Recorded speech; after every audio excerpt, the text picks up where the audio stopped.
Lecture is about how to facilitate children's social emotional skills, including self-regulation, and also how to introduce and facilitate social studies topics with young children.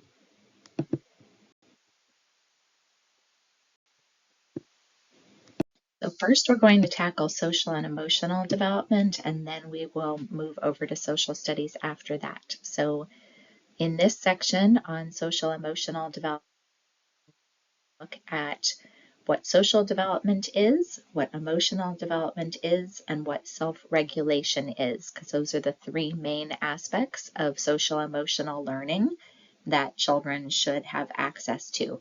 You can also see from the graphic on the right of this slide a little bit more about what is included in social emotional learning.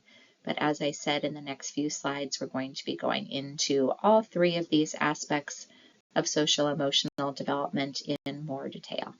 Let's start with social development. So social development is basically the skills and abilities that children need to acquire that should be developing and changing over time that help children to get along with other people, to navigate effectively in groups, to work together to solve problems. So all of that stuff that involves interacting with others. So things that go along with social development are things like empathy, feeling for other people, being able to regulate yourself. That's so important that we're going to have a separate discussion on that kind of regulation. Taking the perspective of other people, being able to walk a mile in their shoes, so to speak, cooperating with others, being friendly, having social problem solving skills. So those are all of the kinds of things that we look for in social development.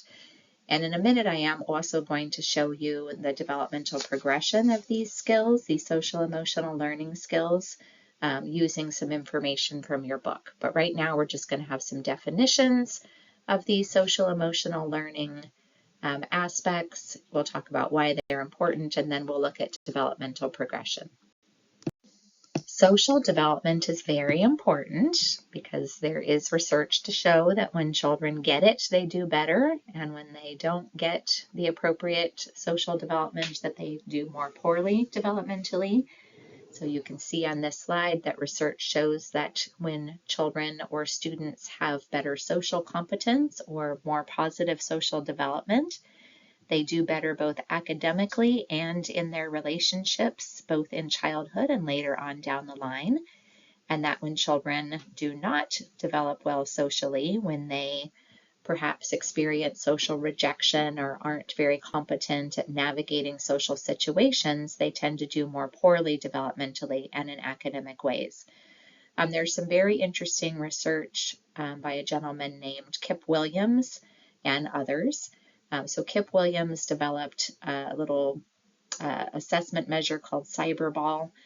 So basically you're looking on the computer and there's like little figures you can see in the graphic on the right. And let's say at the beginning, you're player 2, and player 1 and player 3 are playing with you. They're throwing the ball to each other and to you, and then all of a sudden they just start throwing the ball to each other and not to you anymore. So you as player 2 get left out. And there is lots of data to show that when people get these feelings of being left out, that they respond aggressively. So even something as simple as a computer game where you're not really being left out, you're just being left out in a virtual way that's not even real, you will respond with anger and hostility and unpleasantness. They have people flipping off the camera and all kinds of things when they record them playing cyberball. But we know from other research that when people are rejected, that they tend to either hurt themselves or they hurt other people. And part of this is because the area of your brain that feels physical pain is the same area of your brain that feels emotional pain. So if you were, trapped under a rock, let's say your finger was trapped under a rock, you would be aggressively trying to get yourself out of it. It's the same if you have emotional pain. You're aggressively trying to fix it, to get away from it, to hurt the person who hurt you. And it's because those, that area of our brain is the same. And we know this also because if you give people pain medication, when they are physically injured, it will make them feel better, but pain medication will also make you feel better if you're emotionally injured. So we really want to make sure that kids have excellent social skills, that they're set and ready to interact well with others, so that not only can they do well academically and with relationships, but they also don't do poorly in the kinds of ways that might lead to them wanting to hurt themselves or to hurt other people. Next up, let's talk about what emotional development is. So another way to label emotional development is to refer to it as emotional intelligence, or someone's EQ. So instead of their intelligence quotient, looking at cognitive development, their IQ, this is looking at their emotional intelligence, their EQ, or their healthy emotional development. So when people have good emotional development, they can identify, assess, and control their own emotions. So they can say, I feel sad. This is what's making me sad. Here are some effective strategies that I can use to manage my sadness or to reduce it or express it. They're also able to do the same related to other people's emotions. Oh gosh, that person feels really sad. What can I do to make them feel better? So it's both about yourself emotionally and about others around you. Being able to navigate one-on-one relationships with others emotionally as well as groups. So essentially, emotional quotient or emotional intelligence is understanding emotions, being able to think about them accurately and effectively, being able to express your emotions adequately and reasonably given societal expectations, and also be able to control your behaviors related to your emotions. So it is okay to feel angry. It is not okay to, go rip the house apart because you're upset about something. So learning how to express and regulate the emotions that you're having. So there is also research to show that emotional development is important as well. So when children have a higher emotional intelligence or a higher EQ, they are better able to pay attention, so to have focused attention. They're more engaged in school. They have better relationships with others, and they're more empathic. So empathy is not just sympathy. It's not just, oh gosh, I feel bad for you. It's, I feel bad because I know you feel bad. It's feeling the feelings of somebody else, not just kind of this abstract, oh, poor you. Doesn't affect me though, so I don't have to worry about it. This would be, empathy is when you know that someone else needs something, and it encourages you to do something about it because you don't just recognize it, you also want to assist that person with whatever is going on. Also, kids with better EQ are also better at regulating their own behaviors and tend to earn higher grades. So just like social development, emotional development is important to facilitate and pay attention to in young children. So self-regulation is related to social development and emotional development. It is part of both of those, but it is important enough and enough different that it's important to talk about by itself. So sometimes we refer to self-regulation as self-control or effortful control. So knowing that you need to get yourself back under constraint and being able to do that. So when you know you're not paying attention, being able to stop your mind from wandering and have it focus again on what it needs to be focusing on, wanting to blurt something out, but recognizing that that's probably not the right time or place and holding that into yourself. So there's a lot of behaviors that go into self-regulation. You can see on the graphic to the right that children need to regulate themselves physically, so they can't be running around hitting and just being wild everywhere they want. They have to inhibit their motor behaviors. They also have to inhibit their thinking. So sometimes, again, like with attention, we have to say, I can't pay attention to my phone right now. I have to focus on what it is that I'm focusing on. So being able to have that cognitive restraint, and then also emotional restraint. I feel really sad, but I can't break down right here. I need to wait until later to cry or whatever that is, although that's sad and we don't really want children to do that. But recognizing how to express emotions and when they might be appropriately expressed. So kind of going along with that graphic, there are kind of two main parts. So cognitive self-regulation, being able to think about what you should be doing in any given moment, monitor your own behavior and your thoughts, think about what abilities and skills you have in a particular situation, adjust your behavior if you need to, so studying for an upcoming test rather than hanging out with friends. And then also social emotional self-regulation, being able to your reactions to positive and negative situations. So maybe don't be super happy when you got the lead role in the play and your friend didn't, or not flipping out when somebody skips the line and goes ahead of you. So kind of knowing those emotions. Self-regulation is also an important skill.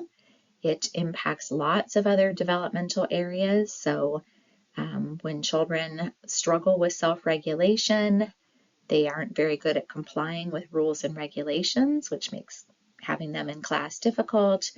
They have a harder time learning. They seem to have misperceptions of other people. They misread behavior that other people are exhibiting. They misread social cues and situations. That was, for some reason, a tongue twister.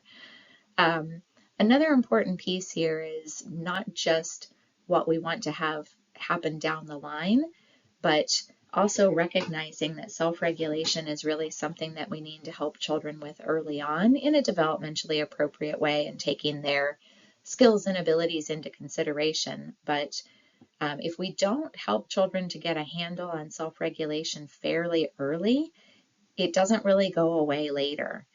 And so if you kind of ignore self-regulatory issues early on, you're probably going to see those same issues later on. So there is kind of a window of opportunity in early childhood to address self-regulation appropriately. So this question, this little check your knowledge question, is based on the article on the previous slide from the Tauk Family Foundation.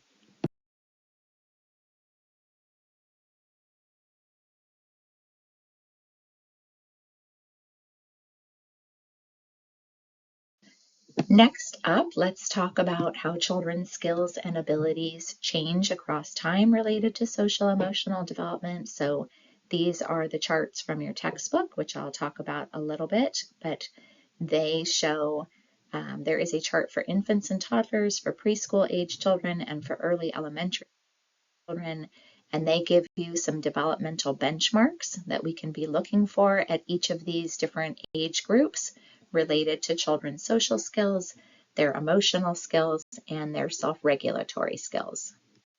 First up is infants and toddlers. So these are things that we expect infants and toddlers to be learning and doing related to social emotional development.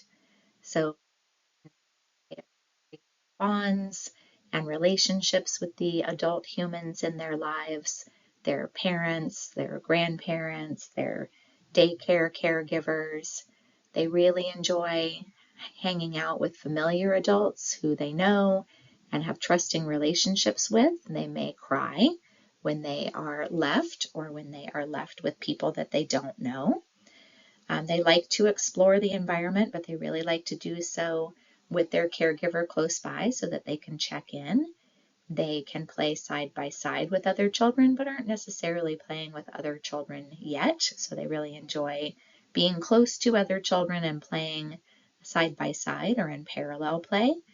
They are subject to very big emotions at this age, so they may get very frustrated. There may be temper tantrums. They have a hard time regulating their emotions. This is okay. This is very developmentally appropriate and given lots of love and attention and kindness and nurturance And when they get more brain development going, then they will be much better able to regulate those emotions. Our preschoolers, they also have some social emotional things happening. So they are very affectionate and loving and love to be comforted by their special grown-up people.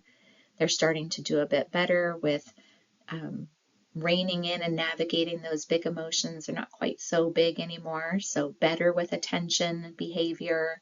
Sometimes they do still need adult support, though. They are pretty young still.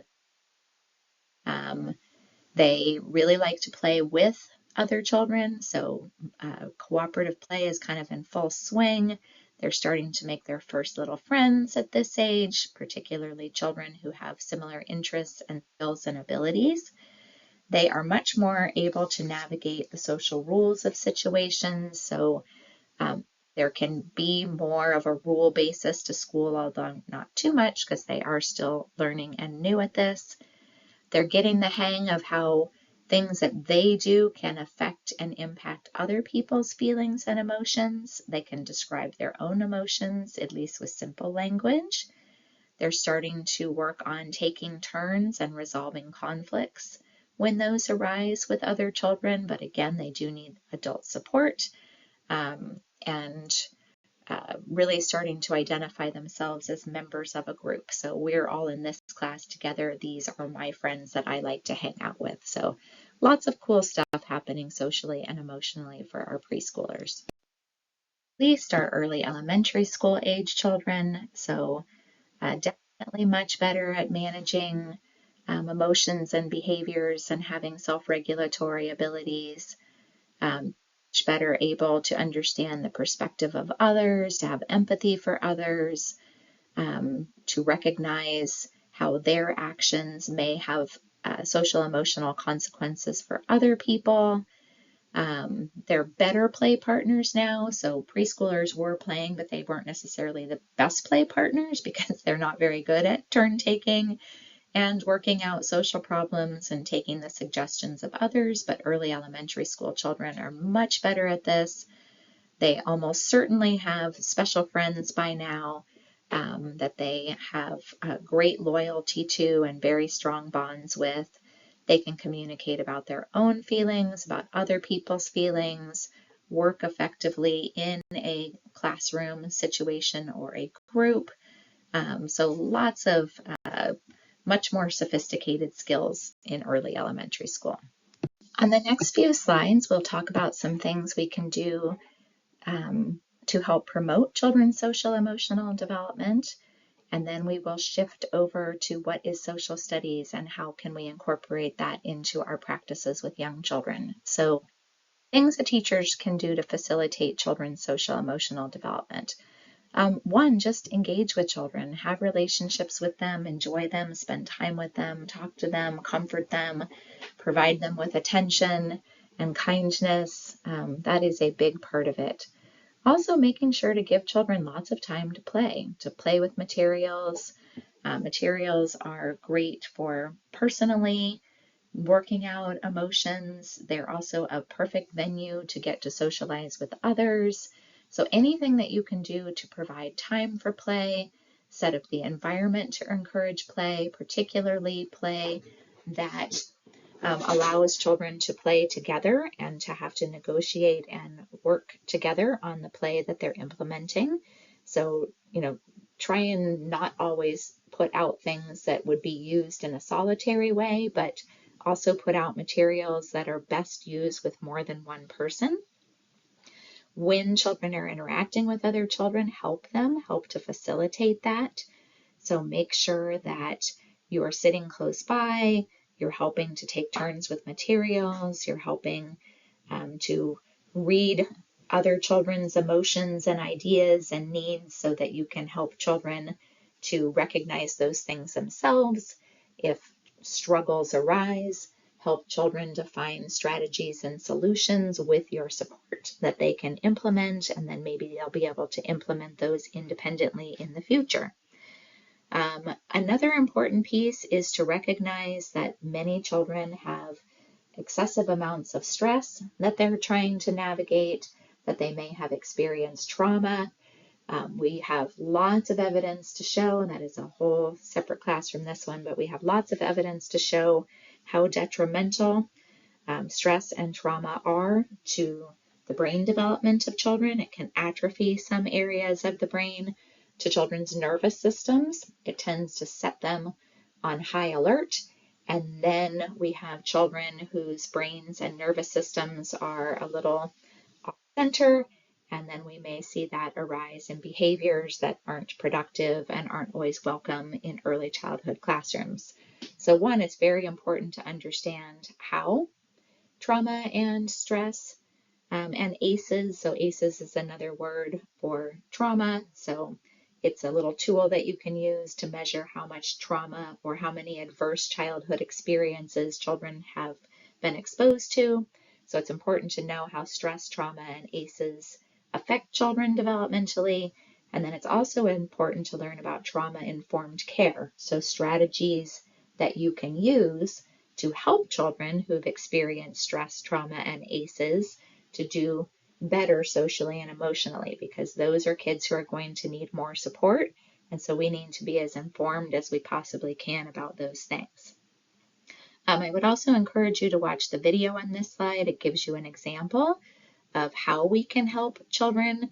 Particularly this example is about helping children to develop conflict resolution skills, which is part of what I was talking about with supporting children's efforts to interact with each other, because conflict will arise and kids don't always know how to handle it.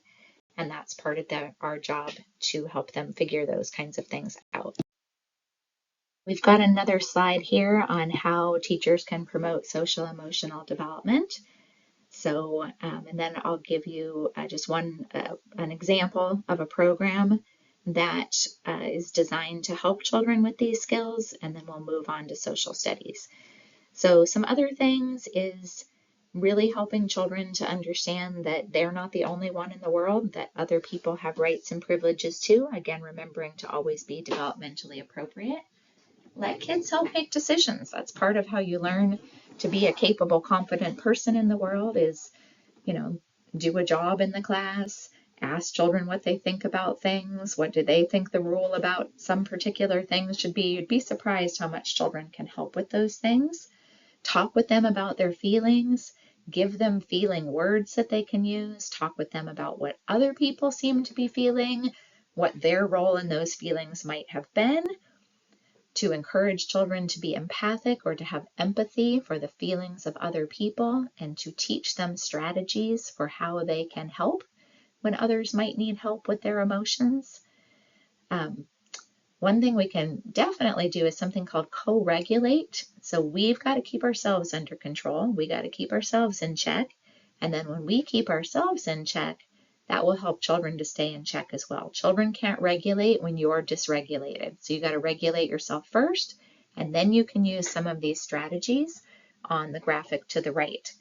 So you can engage children in conversation, you can model, you can make sure that the classroom is structured well, be consistent, have lots of time for make-believe play. So these are all the kinds of things that can help children with self-regulation. And then finally, and your textbook addresses this also, but there are programs out there that are specifically designed to help children with social emotional learning skills. So your book talks about paths and some other programs, but I'm going to talk to you about one called Ruler. So I'm going to give you the example of the Ruler program on the next couple of slides. Ruler is a published social emotional development program. It's made for preschool age children. You can learn more about it on the website down at the bottom where it says Home Ruler Approach. But basically, each letter of the Ruler acronym stands for something, things that we need to teach children to help them to do better socially and emotionally. And in particular, this program really focuses in on emotional development. So it's more about the emotional piece than about the social piece. So the first R, recognizing emotions in yourself and others. So working on that. Understanding what causes emotions and what the consequences of certain emotions are. labeling your emotions accurately, expressing your emotions in ways that are appropriate for the time, place, and culture, and then regulating your emotions. So I'm going to show you an example on the next slide of what you can do in this ruler program. One of the things that the ruler program does is it has this thing called the mood meter. So they encourage children to use this little mood meter and identify what emotion they're feeling, because you can't really control or regulate an emotion until you recognize it, name it, and understand what it means. So they have kids go through 5 steps. So they say, like, how am I feeling? Which color am I? What happened that made me feel this way? So you can see it's this ruler again. So how am I feeling? What happened that led me to feel that way? So understanding, labeling, what word or color best describes how I am feeling, expressing, how can I express this emotion appropriately, and then regulating, what can I do to maintain my feeling or to shift it? So if you're feeling calm, maybe you want to lean into that. If you're feeling sad, maybe you want to move away from that. And then the video at the bottom of this slide lets you see how the ruler mood meter works in real time. All right, let's shift over to social studies. So social studies is related to social and emotional learning, but it is more academic. So if we're thinking about developmental domains and academic disciplines, social emotional development is a developmental domain that we would like to help children to grow and develop in, whereas social studies is thinking about things related to social emotional development and how we can learn about them in a more academic or kind of traditional school type of way. Now, I know it may seem like, okay, social studies is something that we don't do with young children, but actually we can absolutely do social studies with young children because it's just learning about people. It's learning about people in our world and how the world works and where people live and what people need and how people are different from one another, all things that are absolutely appropriate for young children to learn. So on the next upcoming slides, we're going to talk about different kinds of social studies topics that are appropriate for young children and a little bit on what we can do for young children in those different areas of social studies and what skills we expect children to have. So just to kind of wrap up this slide, social studies is the subject of helping people develop the ability to make informed and reasoned decisions for the public good as citizens of a culturally diverse democratic society in an interdependent world. So basically, if we all want to live on this planet together, we've got to learn about each other, we've got to work together, we've got to get our basic needs met together, we've got to make decisions together because we depend on one another. So social studies really became a school topic in the early 1900s. There was a gentleman named John Dewey, and he realized that if we are going to be a democracy, we need to help young children have the skills to be able to participate in that democracy, and we can't wait until they're adults or in high school. We need to start doing things in early childhood that help children to understand about this social world around them, not just the natural world of the more traditional sciences of biology, physics, etc. This table is from your book and shows different aspects of social studies that we might want to focus on with young children. So I'm going to give you a slightly different list on the next slide that's a little bit smaller that we're going to tackle, but I do want you to know that there's a lot of overlap between the two lists. I just wanted you to see that your book does talk about different social studies domains, and I'm also going to talk about social studies domains that are essentially the same, just have slightly different names from each other.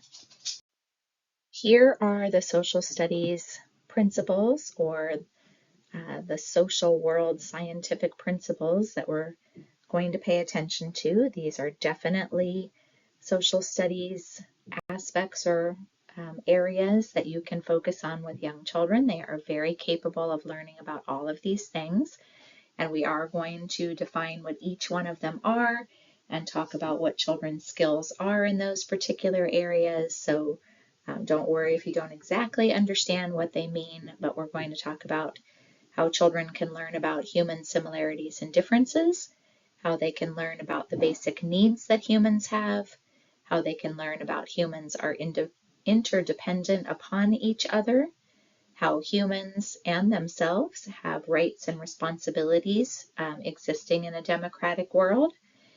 They're going to be able to learn about people and places, so where we live, where we come from, where we might want to go visit, and also people in the past or a little bit of history. Let's start by talking about basic human needs.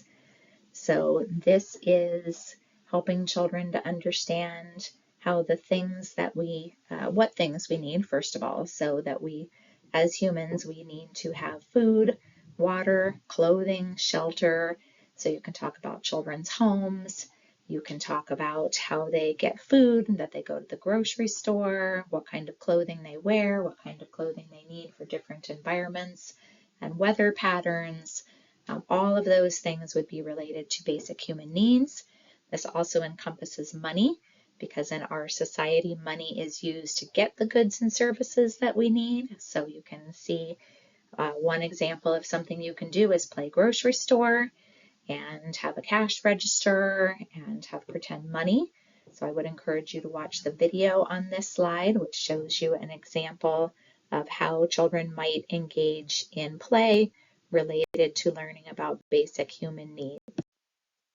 This is your kind of developmental milestone information. So this is showing you what young children are typically able to do in this area of social studies. So they should be able to describe things that humans need and to compare what people in different places might need. So understanding that what you need if you live in a cold place is not the same as what you need if you live in a warm place.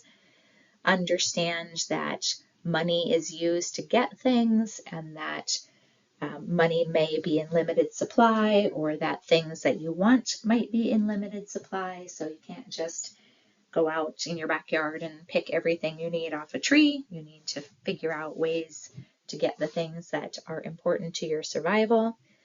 Again, understanding that money is used to get goods and services.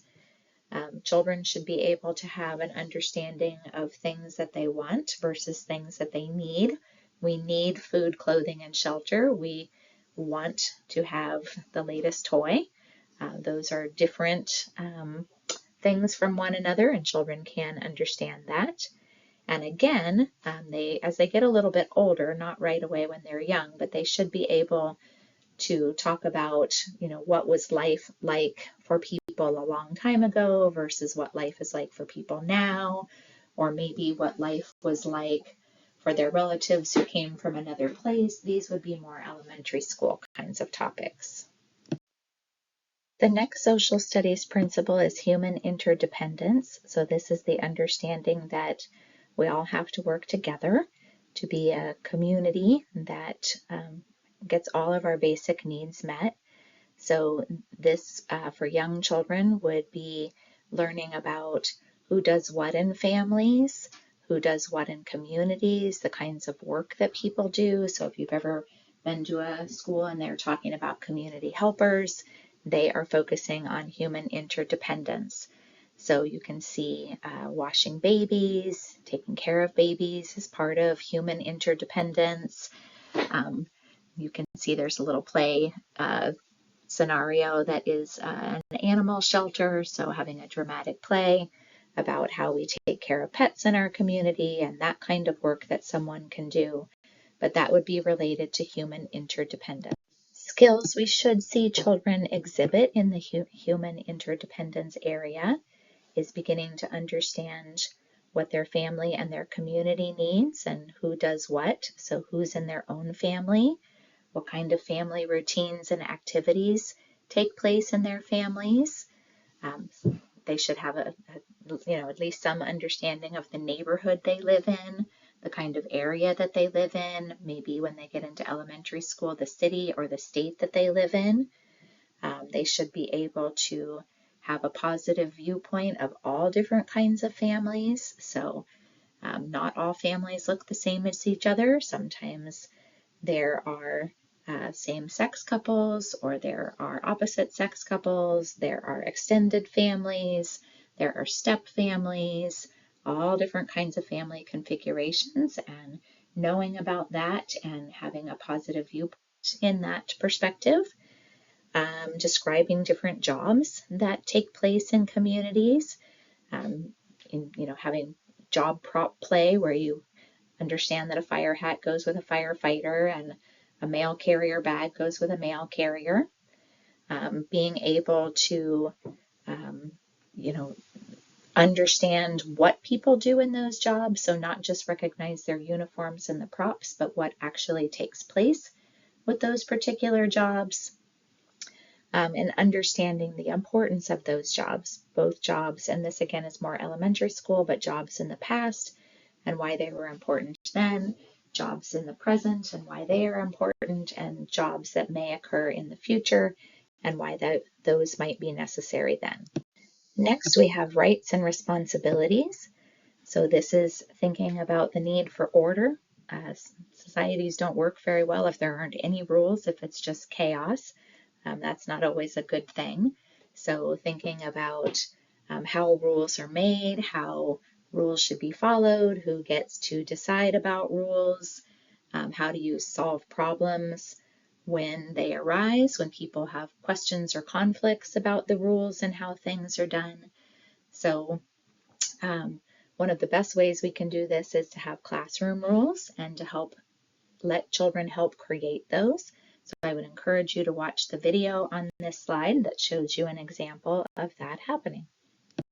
With regard to rights and responsibilities, children should be able to understand rules, maybe not necessarily always follow them, but understand that rules are there and that rules help to keep us safe and to make good order, and at least, have a minimal understanding of what those rules are. So they should be able to state a classroom rule. We walk in the classroom, we run outside. They may enjoy playing in games with rules, although that typically doesn't come until age 6 or 7, like a board game or a Mother May I kind of game. They are able to help develop classroom rules, as you saw on the video on the previous slide. They may remind everybody of the rules, particularly when they are around 6 or 7. They like to tell everyone what rules are and who is breaking them. And they can probably explain why rules are important. They also can develop their leadership skills at this age in early childhood. So helping others to work on something, knowing that different people need to do different jobs to make something happen all together. They may do a classroom chore on their own without being asked. They may want to know who's in charge and try and establish sort of the leadership of the space that they're in. They very much like to be like a teacher and pretend to be teacher. My daughter is 5 years older than my son and was frequently being the teacher for him. That was one of her favorite games to play. As they get into elementary school, they may be able to talk about what it means to be a citizen of a classroom, a citizen of a space, that everyone needs to pull together and do their fair share and follow the rules. And they do start to learn basics about our United States government and how that works, that we have a president and that we have people who help the president to make decisions, and that we have the court system with judges. So those are things that they're learning in early elementary school. Next up is people and the places they live. So this is studying where people live, what kinds of geography people live in. So understanding that different places look different ways. So some people live by the beach, and some people live in the mountains, and some people live in the country, and that when you live in those different kinds of places, your life might look different. Where you get your goods from looks different. What your house looks like looks different. Another piece of this is mapping, so understanding how we can represent things on paper that are not in real time, and even very young children, preschool and early elementary school, can do simple mapping. You'd be very surprised, I think, how much they can do in that area. Children at this age are also able to learn about conservation and how we have to take care of our earth and we have to treat it well so that it treats us well in return. So you can see an example of a pretend play recycling center. There's also a little video you can watch about an investigation into going green, making sure to be climate friendly in our practices. Some things that we expect children to be doing in this early childhood period related to people and the places they live is, again, that mapping, thinking about sort of geography, following a simple treasure map, creating a map of their room or their school, liking to look at maps and globes to see where things are, being able to point out this is the land and this is the water on that globe or on that map. Find the United States on the globe. Again, those environmental pieces, so showing an interest in recycling, wanting to keep things clean and put things in their proper place, showing an interest in nature and the natural environment, all different kinds of things related to kind of where humans are and what we need to do to keep those spaces functioning so that we can live there for a long time to come. People in the past is next, so this is studying time. So it's looking at both present time and past time. So this is partly just learning about time, so learning about how to tell time and chronological time, but also understanding how things move along across history. So a great place to start is just looking at children's own history. How have you changed since you were born, since you were a baby? And what have those changes have they been? Because that's your own personal past. And then as you get older, you can start looking into the past of relatives or historical figures or people in other countries. But we won't start doing that until children get older and we kind of spiral out from what they currently are experiencing and knowing. Talking about how our social world changes over time. So, thinking about how people used to do things a long time ago, how they used to dress, what kinds of toys they played with, versus what kinds of things we do now in the present. And then, just really getting a sense for kind of where we sit in the current context. So I would encourage you to look at a little history investigation of investigating babies. That's the video on this slide.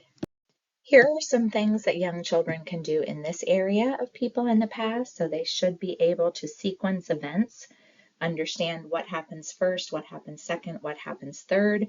This could be the daily schedule in the classroom or what happened to them since they were born up till the present time. They should be able to understand things that happened a long time ago versus things that happen today. Start learning about symbols and icons, so recognizing the American flag, recognizing the California flag, so different things that kind of give us a sense for where we live and sort of what the local context is. One thing that they definitely like to focus on here in California in elementary school is Native American people, because we are not typically the first people. Well, you may be, your family might be, but my family is not. I am not my descendants were not indigenous to this country, but there are people who were indigenous and occupied these lands first. And so it's very important for children to learn that the places that they live currently may have been occupied by different people in the past and to learn more about those people.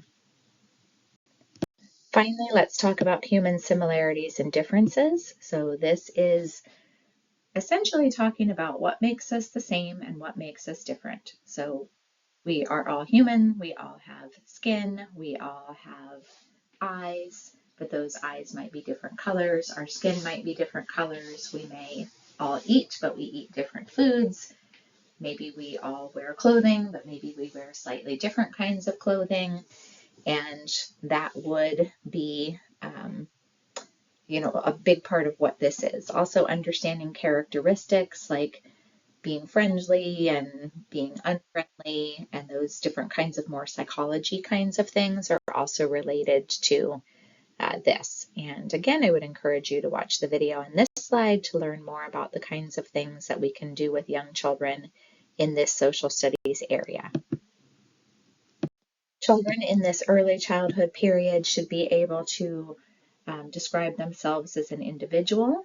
They should be able to talk about ways that they are similar to people and ways that they are different. Understand that they are part of a family and that their family may have things that are the same or are different from other families. Start to understand culture and what that means. So culture is things that we do in our families that make us similar to one another. So what kinds of things do we do culturally in our own home versus maybe the things that people do culturally in another home?